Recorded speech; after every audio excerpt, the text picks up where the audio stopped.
Okay, 3, 2, 1.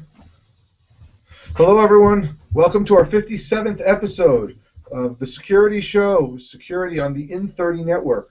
Today, we got a great show. We want to talk about a blog post simultaneously posted by both LastPass, which is our recommended password manager of choice, and Dashlane, which is fairly new on the scene. We haven't done anything, but they posted the same feature. I don't know who was first, but they both have this great feature we want to talk about. But before we do that, just some miscellaneous stuff out of the way. I know we're recording this early, but if you're hearing this on the iTunes download, code.org, Hour of Code was last week. If you haven't coded for your hour, go to code.org, practice coding. You'll have fun. You may actually learn something. Tom, have you coded for an hour yet? Oh, I've coded for several hours today. It's just today. We're asking is that you code for 1 hour. Just 1 hour. And it's really easy stuff. It's a lot of fun, too. And people like will.i.am has coded for an hour.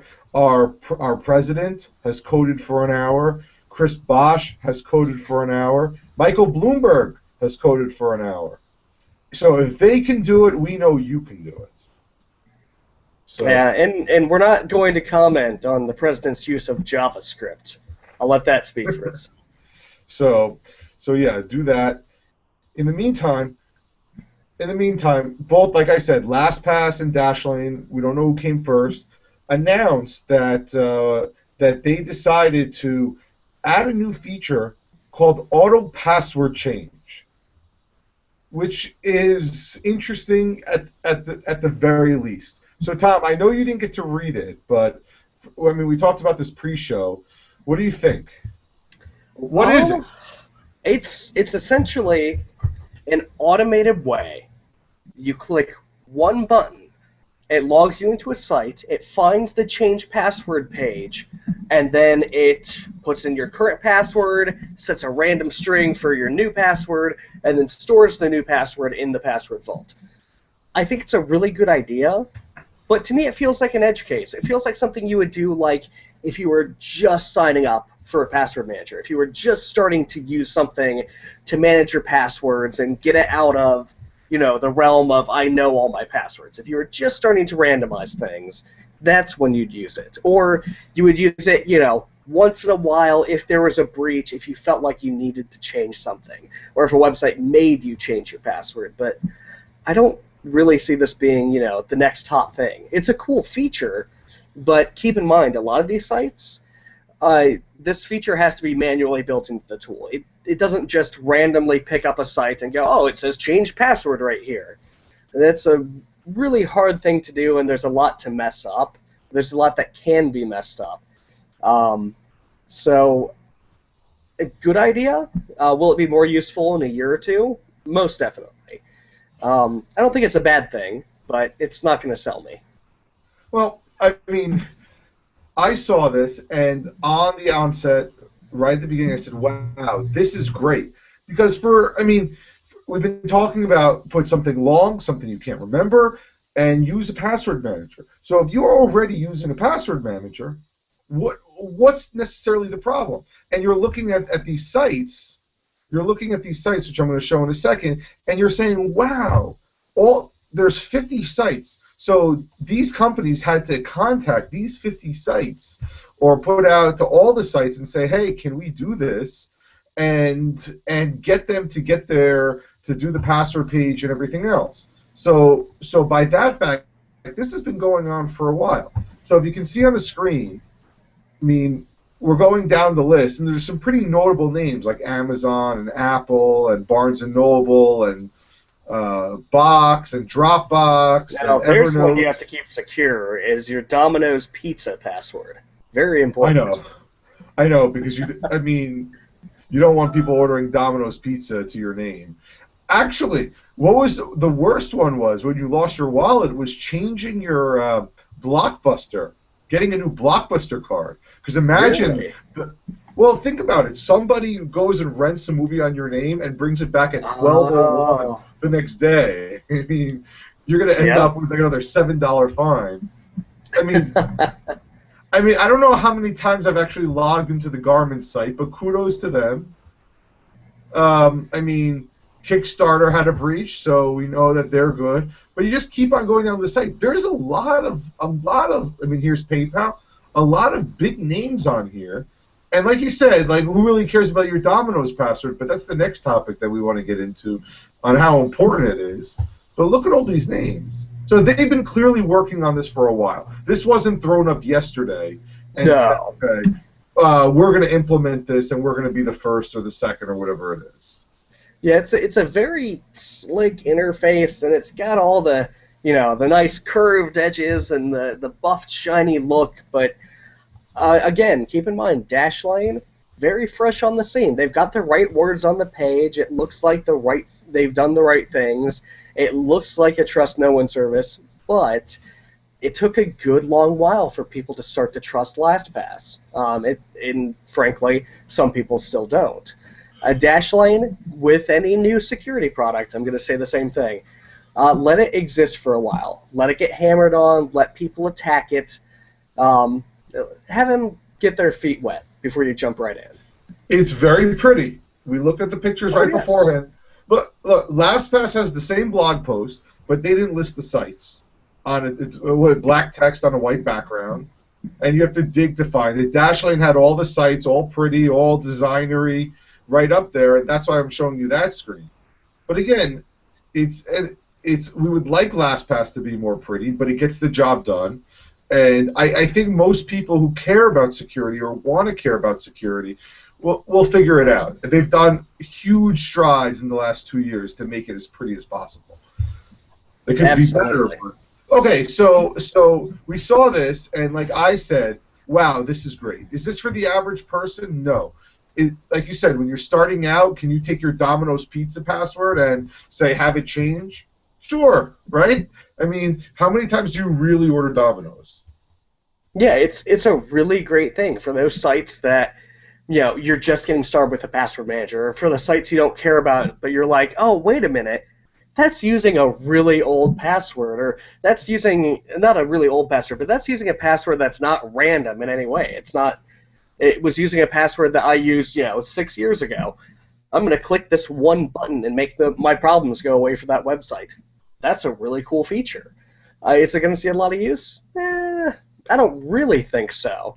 But you do run the risk of breaking things when you change passwords. Well, before we get into that, I want to say that a little longer into the show is you want to, I mean, it goes back to what generally happens. We see a breach, and I think Home Depot's on here. I think I saw Home Depot, and I think I don't know if I saw Target. Let's see. I see Target. I see Sony. Okay. Sony. Okay. I see Home Depot. So, but again, okay. So you put the passwords in. I don't think I have a Home Depot account. I don't know why I would have a Home Depot. I guess I don't need a power washer delivered to my door, but I guess I can do it. I've used Home Depot's online ordering a lot. They generally have decent prices on networking supplies and boxes of cable. I've bought things there, walked up to the counter, showed the person my ID and my credit card, and they say, "Oh, okay, you're totally Tom," and I walk out with a couple bags of networking gear. It's really convenient. Let's see, we have LinkedIn on here, which is again another website that's gotten hacked. Yep. So look, really, I think it'll be easier to go down the list of websites that haven't gotten hacked at this point. Oh, I know. So what Tom's alluding to is and this was my initial question. So I saw it, I tweeted it out, I messaged it out. I was like, this is the greatest thing since sliced bread. And then I turned on my phone and had to respond to a LinkedIn request, because if you don't respond to a LinkedIn request, it doesn't stop. Yeah. And so I said, okay, fine. And my phone, I have to put my PIN in, then I have to open LastPass, I have to put the my YubiKey to authenticate myself. And I said, uh-oh, I'm going to have to do this every single time to every single site. And what I'm saying by that is, I'm going to take the first one, Amazon. Amazon has been notorious for making it one username and a password, nothing else. You can't add a secondary username, a secondary email. It's only one and there's nothing else you can do. It's your email and that. And so, okay, so now I just bought an Amazon Fire Stick. I have to log into my Amazon account. Think about that. Okay, now I got to get my LastPass thing, and I got to do this every single time. Same with Roku. Okay, so think about all the devices you have. Twitter's on this list that you're going to have to re-log into Twitter or Facebook. Yeah. And then you see the diminishing returns. Luckily for devices like the Roku, they've started to use that activation web page. So you sit there with your laptop and you flip to the thing and it says, well, go to Amazon.com/ and they give you a short random code. And then you log in with that, and it hooks your Roku up to Amazon using OAuth or another back-end technology like that. That's a great thing. Keep in mind, a lot of these websites will, in the best security practice, I'm not knocking it, it's the right thing to do, when you change your password, all of your connected devices, your connected mobile devices, things using OAuth, things using that, hey, just log in one time and we'll never worry about it ever again, everything will deactivate your OAuth tokens. So you change your Twitter password, now your phone doesn't work. Now Twitter on your iPad is logged out. Now, for some reason, if you've got Twitter on your TV, that's going to be logged out. It's the right thing to do for security, but it will make things a little bit more annoying when you go to do that. And again, so that was my second reaction. As soon as I heard that, I said, we have this, how is this going to work? And I think the answer will come in time, but really, how is this going to work? And I'm looking. Like, I see the Domino's commercial for the Dom app, where you can ask Dom to order you a password. And imagine him saying, okay, we'll order you a password, or a pizza, but what's your password? Oh, hold on, let me go ask LastPass. Let me authenticate there, copy and paste it, and have to say capital A, ampersand, hashtag sign, lowercase f, 56G. I don't think that's going to be beneficial, and I think that's going to turn a lot of people off. Well, keep in mind, those are issues that people run into even with just using a password manager at all. Is the weird esoteric password you have to type in everything, and oh man, if I've done it before, but trying to log into like a game console and you've got your gamepad and you've got to type in like 24 or 32 characters, random characters that are all over that tiny keyboard with a directional pad, it's horrible. Just a pro tip for anyone out there, most game consoles, the ones that are correctly made, will allow you to plug in a USB keyboard and just type it in. So, just for that one time when you're setting up the console that you have to log in, plug in a keyboard. It makes your life entirely easier. I think they need to find a way, and I think this is on the developers' end. I think this is on the Amazon site or whatever it is. Google almost has it right with their one-time passwords. They're going to need to find a one-time password type situation where you enter it in once and it's going to not affect the password changes. But I think that means that they're just going to start attacking the easiest thing to hack. So right. I'm taking Amazon. If your Amazon password changes, you're not going to be typing that on your Kindle Touch. So if we could find a way to hack your Kindle Touch or more easily your smart TV, then we still have your secondary password that's probably living there for years and years and years.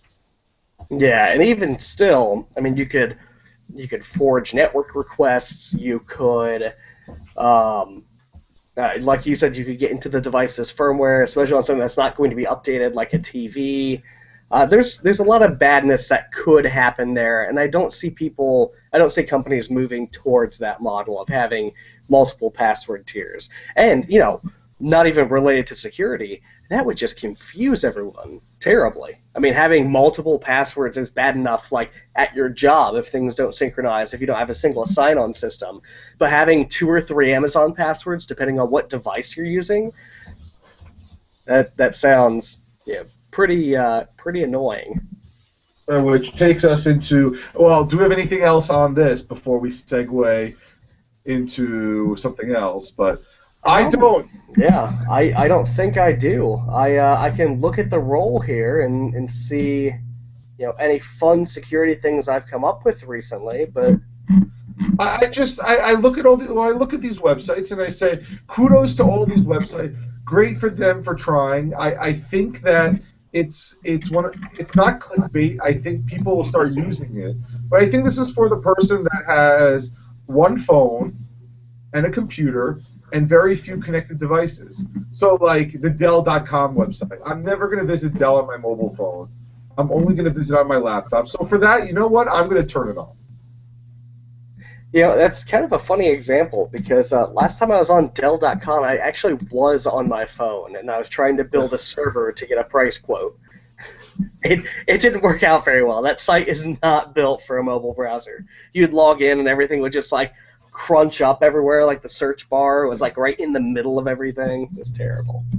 Or like take Google, for example. Google has so many different authorities or whatever it is. I can't see.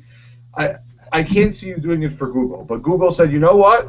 If you want to do it, go for it. So, I mean, you can't blame them for trying. And I commend them for trying. So we go from there. But at the same time, I mean, well, this came out yesterday, about a week ago, and we were trying to get John Salter back on before Thanksgiving. They finalized the FIDO 1.0 spec. And I don't know if we talked about that. I don't believe we did. And so they finalized. Now, we had John back in May, and I think we're going to try and get him on over that Christmas break week. Just basically, he's in London, we're here, 5-hour difference. Early in the morning is good, but some of us have jobs. So we have to find the time that we're all off to figure this out. So when we get him on, we can ask him, but you have FIDO 1.0, Google announcing, again, their YubiKey solution to not use passwords. I think PayPal jumped on board, and a few others on that FIDO alliance. This is almost counterintuitive. Google and them want to go password free, and here we go with we'll automatically change your password. Right, and I don't think it's really going in the opposite direction. You're seeing a lot of these tools pop up because people know passwords are a big liability. They're a big problem right now, and frankly, there's no good solution. We can kick the problem down the road a little ways, and hopefully in the future we have a better solution than a username and password, and then putting in some characters on your phone. And FIDO is just one of the solutions proposed to kill the password. But until then, we need tools to manage it better, and it's gonna get really annoying. We're going to have two-factor for everything. I mean, the list of two-factor sites on my phone right now is both really relieving because it's a great security feature, but also really annoying. I'm trying to log in, I'm trying to do stuff, and I've got to go to my phone, and I've got to unlock it, and I've got to put in these characters, and it's simultaneously annoying and very secure, as it usually is. But I'm really looking forward to the death of the password. It can't come soon enough. Well, let me ask you this, and I think we were talking about this last time on FIDO. So FIDO wants you to put the chip and pin, I guess, the idea. So you put in a pin, a 4-digit code, and then you put your two-factor in. I mean, can't we just do that? Tell everyone everything that has two-factor, put it in a 4-character password, which is not secure, but you have to put in something you have, which is your security token. So it's not as secure, but it's gonna. It's a good. Is it a good? It's a good compromise? Question mark. To tell Grandma. It goes against my gut instinct, and I'd really have to think about that a while. But it goes against my gut instinct to do that at all, because having even an 8-digit password scares me half to death.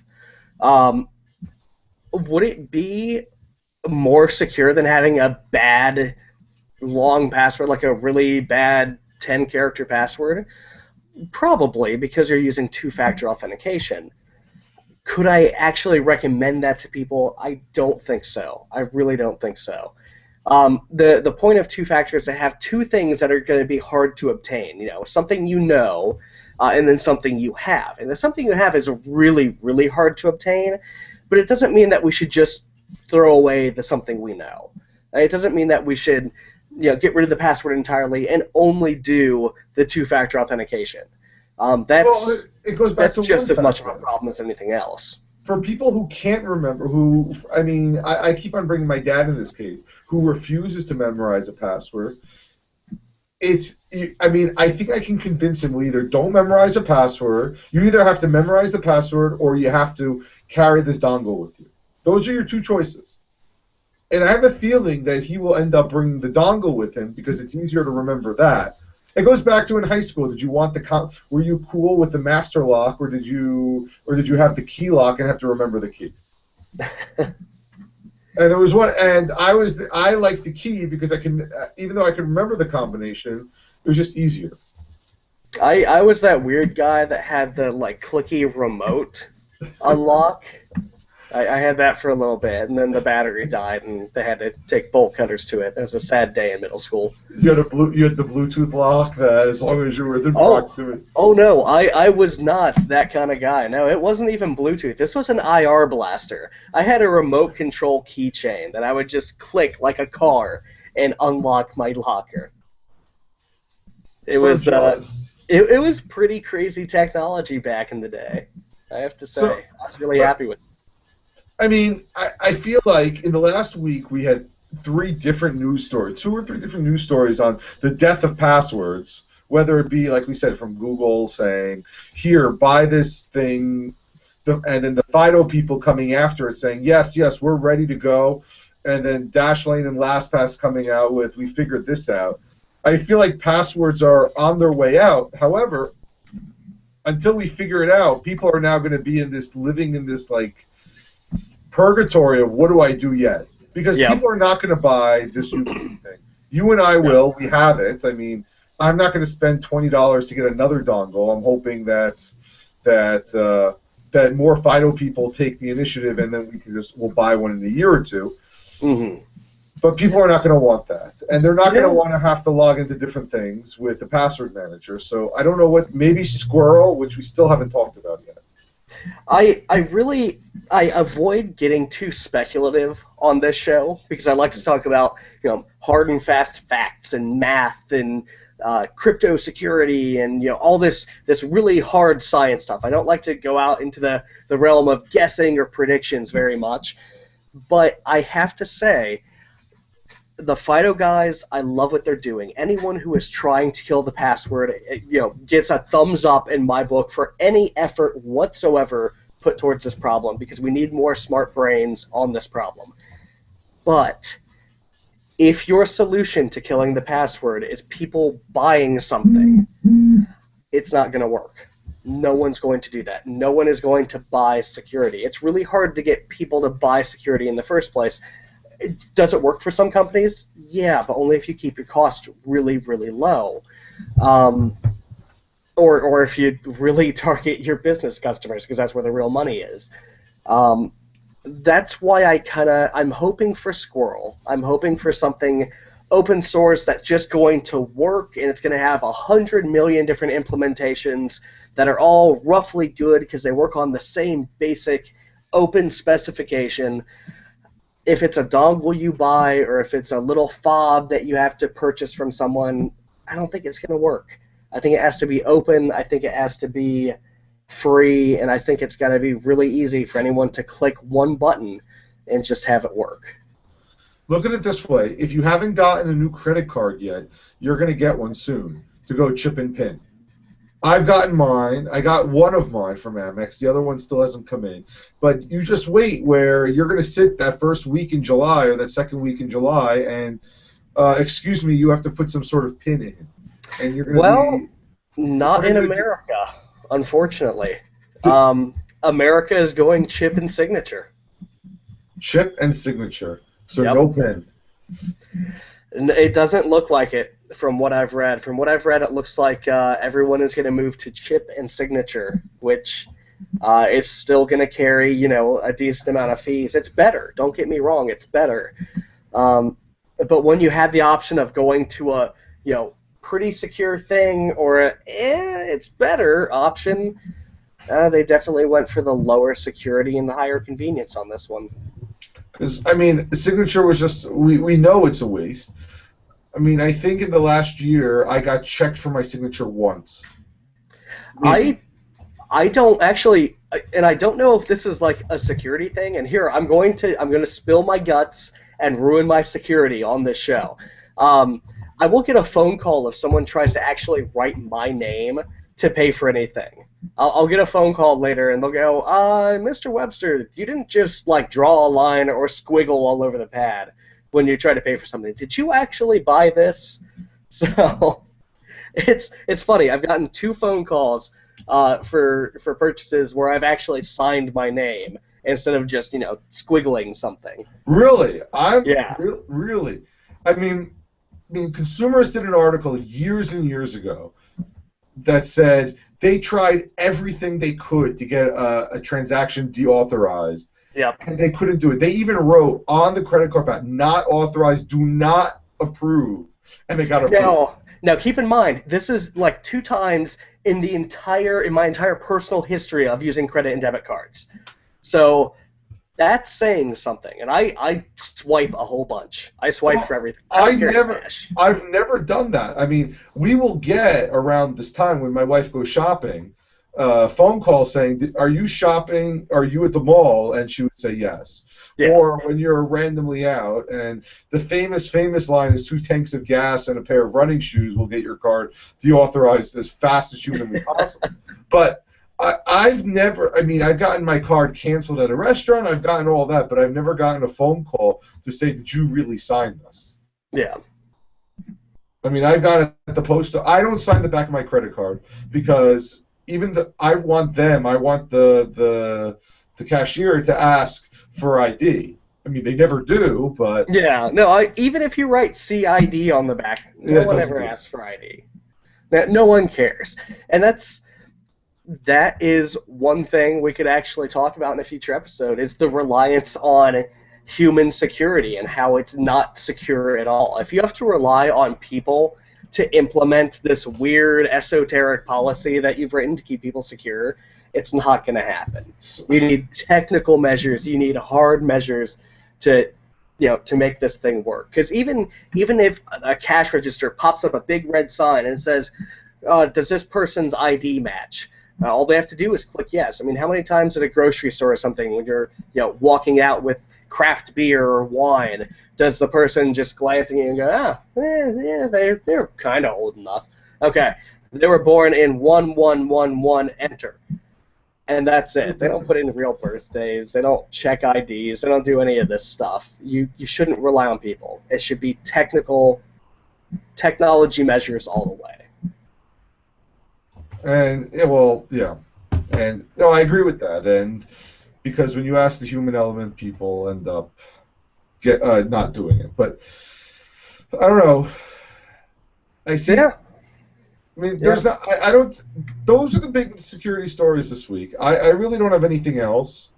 We haven't had our episode out long enough from last week where we asked the users about. I even forgot. It's been a long week. There's more coming out of Sony. It looks like a bunch of emails are getting out there, a bunch of internal private company emails, and it's we rag on companies a lot about having bad security, but look, if you're on the front lines of Sony right now, if you're dealing with that, if you're going through trying to put pieces together and figure out what was stolen, what's not, and how to prevent it, look, my heart goes out to you. It's a hard job. It's a thankless job. People hate your guts. They're yelling at you. Stick with it, and I'm sorry. It's... But yes, no personal information. No, what's it called? No consumer information. Yeah, it's terrible that employees' information got leaked. Yeah. But no PSN information or Sony store information. Or we don't know. Yet to be seen. Stuff is coming out at a very, very rapid pace. And if you're working security for them, stick with it and have one on me. And then we don't. North Korea hasn't denied it yet. No. So hard in these situations because is someone gonna fly a flag and show the hashes of all the data and say, hey, look, no, really, I'm the guy who hacked into everything. I'm right here. Come and get me. that doesn't really happen too terribly often, and when it has, most of the time it's gotten people thrown in jail.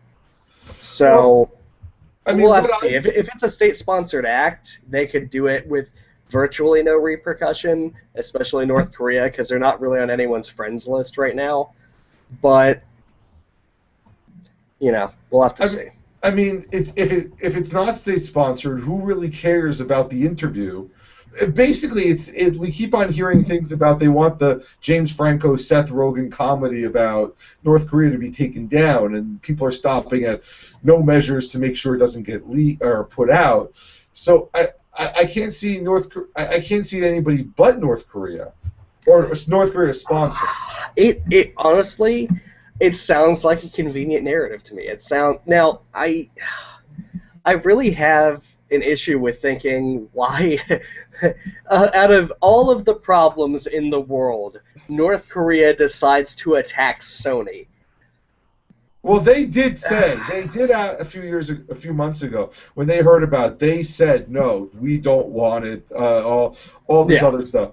I mean, they've been addressing this it's not like randomly right now. They've been saying, but again, okay, so they made a movie that was negative. It's not like the North Koreans are going to see it. It's not the view of their world view is not going to change, but okay.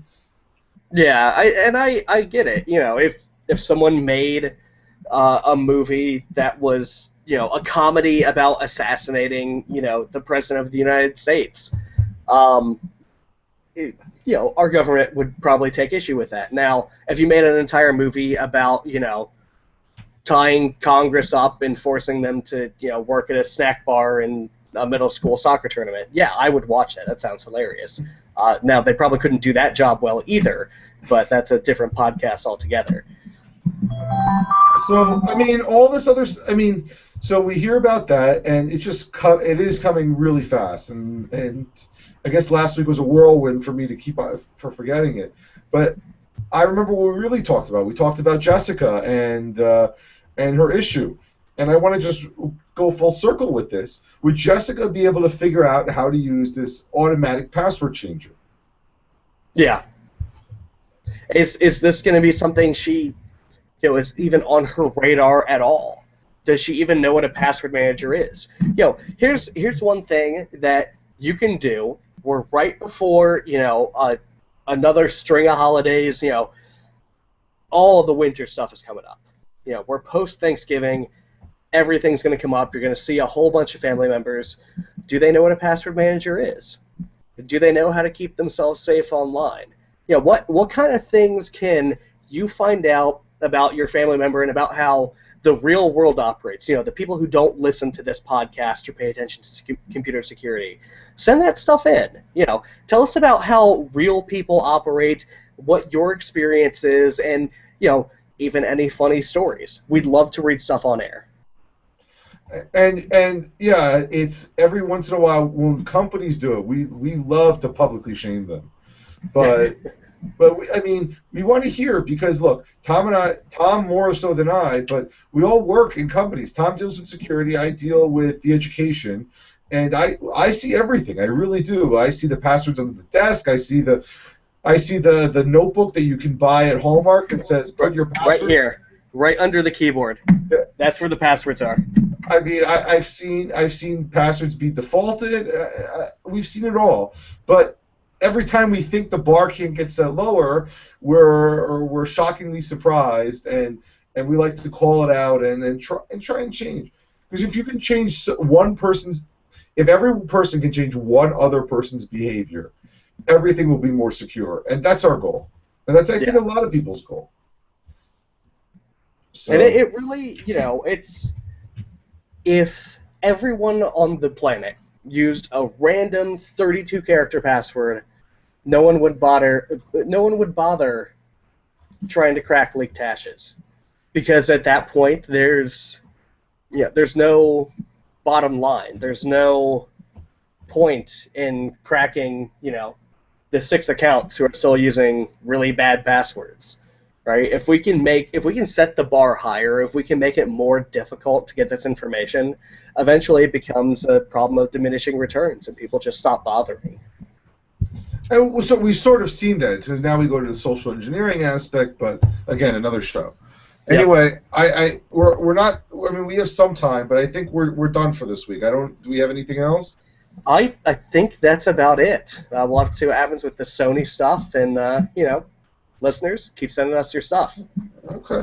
Anyway, until next week, everyone have a good day. Yeah. Bye. See you guys.